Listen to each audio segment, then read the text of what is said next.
বর্ষাকালের সন্ধে বা রাত মানেই একটা আলাদা রকমের মাদকতা।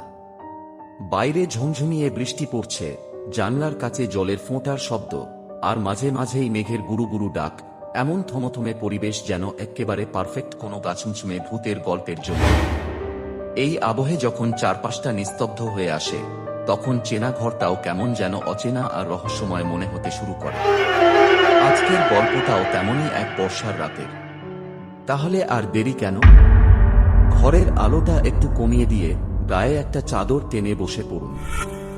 শুরু করছি এক হাড়হিম করা ভয়ঙ্কর ভূতের গল্প। নিশিরাতের বৃষ্টি ও এক অচেনা অতিথি। অনির্বাণ কলকাতার এক বহুজাতিক সংস্থায় কাজ করে। কাজের চাপ সামলাতে সে শহরের কোলাহল থেকে দূরে একটু নির্জন এলাকায় একটা পুরনো ধাঁচের দোতলা বাড়ি ভাড়া নিয়েছিল। বাড়ির চারপাশটা বড় বড় গাছে ঘেরা। অনির্বাণের এই একলা থাকা আর নিস্তব্ধতা বেশ ভালোই লাগত।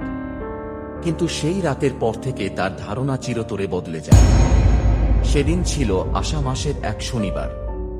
সকাল থেকেই আকাশ কালো করে মেঘ ডেকে যাচ্ছিল, আর রাত বাড়তেই শুরু হলো মুষলধারে বৃষ্টি, সাথে ঝড়ো হাওয়া আর বিদ্যুতের চমক। রাত তখন প্রায় 12:30। আচমকাই একটা বিকট শব্দে সারা এলাকার পাওয়ার কাট হয়ে গেল। চারিদিক এক নিমেষে ঘুটঘুটে অন্ধকারে ডুবে গেল। অনির্বাণ একটা মোমবাতি জ্বালিয়ে ড্রয়িং রুমের টেবিলের ওপর রাখল। মোমবাতির কাঁপা কাঁপা আলোয় ঘরের দেওয়ালে নিজেরই এক অদ্ভুত দীর্ঘ ছায়া তৈরি হল। ঠিক তখনই ঝড়ের শব্দের মাঝেই অনির্বাণের কানে এলো একটা মৃদু আওয়াজ।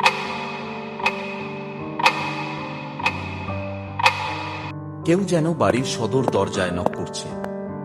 এত রাতে এই দুর্যোগে কে আসতে পারে?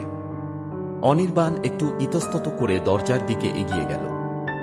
দরজার ওপাশের রহস্য। দরজাটা খুলতেই অনির্বাণের গায়ের লোম খাড়া হয়ে গেল। দরজার বাইরে দাঁড়িয়ে আছে এক ভদ্রলোক। পরনে একটা কালো কোট, কিন্তু আশ্চর্যের বিষয় হলো বাইরে অত বৃষ্টি হওয়া সত্ত্বেও লোকটার জামাকাপড় বিন্দুমাত্র ভেজে না। তার চুলগুলো শুকনো, যেন সে কোনো শুকনো ঘর থেকে জাস্ট হেঁটে চলে এসেছে।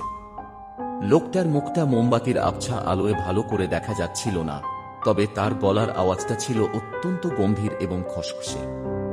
সে বলল, খুব বৃষ্টি বাইরে, একটু ভেতরে আশ্রয় পেতে পারি? অনির্বাণ কিছুটা সম্মোহিত হয়েই এক পা পিছিয়ে গেল এবং লোকটিকে ভেতরে আসতে দিল।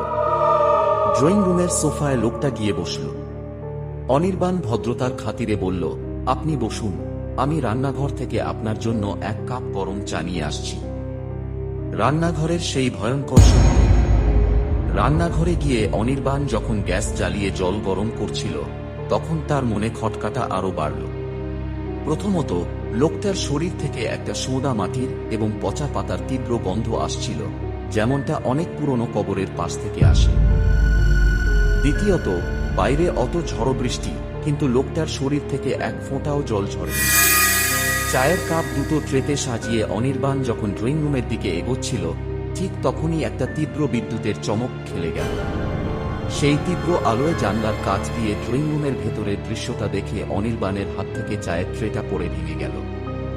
সোফায় যে লোকটা বসেছিল, মোমবাতির আলোয় দেওয়ালে তার কোনো ছায়া পড়ছিল না। শুধু তাই নয়, লোকটা সোফায় সোজা হয়ে বসেনি। তার মাথাটা ঘাড়ের ওপর পুরো 180 ডিগ্রি ঘুরে পেছনের দিকে তাকিয়েছিল, আর তার চোখ দুটো ছিল সম্পূর্ণ কয়লার মতো কালো, কোনো মনি ছিল না তাতে। শেষ পরিণতি। ভয়ে অনির্বাণের গলা দিয়ে কোনো আওয়াজ বেরোচ্ছিল না। সে উল্টো ঘুরে দৌড়ে পালানোর চেষ্টা করতেই পেছন থেকে একটা বরফ শীতল হাওয়া তার ঘাড়ে এসে লাগল। একটা ফিসফিসে অথচ ভা। এমন আরও ভয়ঙ্কর ও রহস্যময় গল্প শুনতে আমাদের চ্যানেলটি সাবস্ক্রাইব করুন এবং আপনারা সবাই ভালো থাকবেন।